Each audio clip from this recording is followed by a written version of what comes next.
जेठ मास की कृष्ण पक्ष की एकादशी को अपरा एकादशी कहा जाता है। इसे अचला एकादशी के नाम से भी जाना जाता है। यह व्रत भगवान श्री हरि विष्णु को अत्यंत प्रिय है। इस व्रत को करने से मनुष्य के सभी पाप पूरी तरह नष्ट हो जाते हैं और विष्णु लोक की प्राप्ति होती है। प्राचीन काल की बात है, एक धर्मात्मा राजा थे जिनका नाम महाद्विज था। वे अपनी प्रजा से पुत्र समान प्रेम करते थे। उनका छोटा भाई वज्रध्वज अत्यंत क्रूर और अधर्मी था। वह अपने बड़े भाइयों से ईर्ष्या करता और हर समय उन्हें हानि पहुंचाने का अवसर ढूंढता रहता। एक रात वज्रध्वज ने अवसर पाकर राजा महेध्वज की हत्या कर दी। उसने उसके शरीर को जंगल में ले जाकर एक पीपल के वृक्ष के नीचे गाड़ दिया। उचित अंतिम संस्कार ना होने के कारण राजा महेध्वज प्रेत योनि में भटकने लगा। वह उसी पीपल के वृक्ष पर रहने लगा और वहाँ से गुजरने वाले लोगों को परेशान करने लगा। कुछ समय बाद एक महान तपस्वी ऋषि वहाँ से गुजर रहे थे। उनका नाम था धौम्बे ऋषि। उन्होंने अपने तपोबल से जान लिया कि ये प्रेत कोई साधारण आत्मा तो नहीं है, बल्कि धर्मात्मा राजा महीध्वज है। ऋषि को राजा पर दया आ गई। उन्होंने राजा को प्रेत योनि से मुक्त कराने का संकल्प लिया। जब जेठ मास की अपरा एकादशी आई तब ऋषि ने विधि पूर्वक व्रत किया, भगवान विष्णु की पूजा की और पूरी श्रद्धा से उपवास रखा। द्वादशी के दिन ऋषि ने अपने व्रत का सारा पुण्य राजा महेध्वज को अर्पित कर दिया। अपरा एकादशी के पुण्य प्रभाव से राजा तुरंत प्रेत योनि से मुक्त हो गया और उनका दिव्य स्वरूप प्रकट हुआ। देवताओं का पुष्पक विमान आया और राजा भगवान विष्णु का स्मरण करते हुए स्वर्गलोक को चले गए। भगवान श्री कृष्ण ने अर्जुन से कहा, हे पार्थ, मनुष्य श्रद्धा और भक्ति से जो भी मनुष्य अपरा एकादशी का व्रत करता है उसकी सभी मनोकामनाएं पूर्ण होती हैं। ब्रह्मा हत्या, झूठ, निंदा, छल, कपट और अन्य अनेक पाप भी इस व्रत के प्रभाव से नष्ट हो जाते हैं। इसलिए प्रत्येक मनुष्य को अपरा एकादशी का व्रत अवश्य करना चाहिए। एकादशी तिथि का हिंदू धर्म में विशेष महत्व है।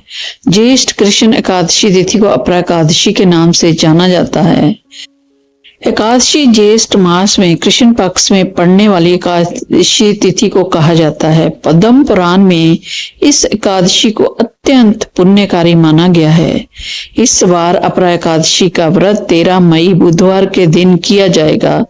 मान्यता है कि इस दिन उपवास और विष्णु जी की पूजा करने से पापों का नाश होता है और जीवन में सुख समृद्धि बनी रहती है। साथ ही अपरा एकादशी पर व्रत कथा का पाठ भी अवश्य करना चाहिए। पद्म पुराण के अनुसार अपरा एकादशी व्रत कथा का पाठ करने से सहज यानी 1000 गोदान के समान फल की प्राप्ति होती है। ऐसे में आइए विस्तार से जाने अपरा एकादशी की व्रत कथा। युधिष्ठिर ने सवाल किया, जनार्दन, ज्येष्ठ के कृष्ण पक्ष में कौन सी एकादशी आती है? मैं उसका महात्म्य जानना चाहता हूँ। कृपया मुझे इसके बारे में बताने की कृपा करें। श्री कृष्ण कहते हैं, राजन, तुमने संपूर्ण लोकों के हित के लिए बहुत ही उत्तम सवाल पूछा। जेठ कृष्ण पक्ष में आने वाली एकादशी को अपरा एकादशी कहा जाता है। यह तिथि बहुत ही पुण्य प्रदान करने वाली है। इससे बड़े बड़े पापों का नाश होता है। ब्रह्म हत्या में दबा हुआ, गोत्र की हत्या करने वाला, गर्भस्थ में बालक को मारने वाला और पर निंदक तथा पुरुष भी दूसरों के साथ संबंध रखने वाला भी अपरा एकादशी का व्रत विधि विधान से करने से निश्चय ही सारे पापों से मुक्ति मिल जाती है। जो झूठी गवाही देता है, माप तोल में धोखा देता है, बिना ज्ञान के ही नक्षत्रों की गणना करता है और कूटनीति से आयुर्वेद का ज्ञाता बनकर वैद का काम करने लगता है, ये सभी नरक में निवास करने वाले प्राणी हैं। लेकिन अपरा एकादशी करने से भी ये पापों से मुक्ति पा लेते हैं। अगर क्षत्रिय शास्त्र धर्म का परित्याग कर दें और युद्ध से भाग जाएं, वह क्षत्रिय धर्म से भ्रष्ट होने के चलते घोर नरक में गिरता है। जो शिष्य विद्या प्राप्त करके समय ही अपने गुरु की निंदा करने लगता है, वह भी महापातकों से युक्त होकर भयंकर नरक में जाता है। लेकिन अपरा एकादशी के व्रत को करने से ऐसे मनुष्य भी सदगति को प्राप्त कर जाते हैं। माघ मास में जब सूर्य मकर राशि में विराजमान हो, उस समय प्रयाग में स्नान करने से मनुष्य को जो पुण्य प्राप्त होता है, काशी में शिवरात्रि का व्रत करने से जो पुण्य मिलता है, गया में पिंड से पितरों को तृप्ति करने वाले मनुष्य जिससे पुण्य को पाता है, बृहस्पति के सिंह राशि में होने पर, गोदावरी में स्नान करने पर जातक को जो फल मिलता है, वह बद्री के आश्रम की यात्रा के समय भगवान केदार के दर्शन से और बद्री तीर्थ के सेवन से जो पुण्य प्राप्त होता है, तथा सूर्य ग्रहण के दौरान कुरुक्षेत्र में दक्षिणा सहित यज्ञ करके हाथी, घोड़ा और सुवर्ण दान करने से जिस पुण्य फल की प्राप्ति होती है, अपरा एकादशी का व्रत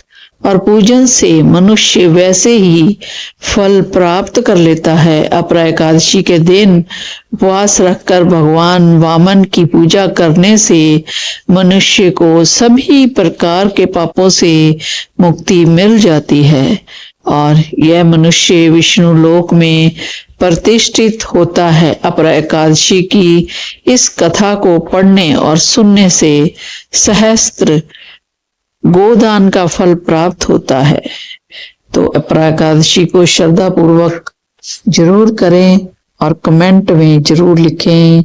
जय श्री हरि विष्णु, जय श्री हरि। बोलो श्री विष्णु भगवान की जय, एकादशी माता की जय, लक्ष्मी नारायण भगवान की जय हो।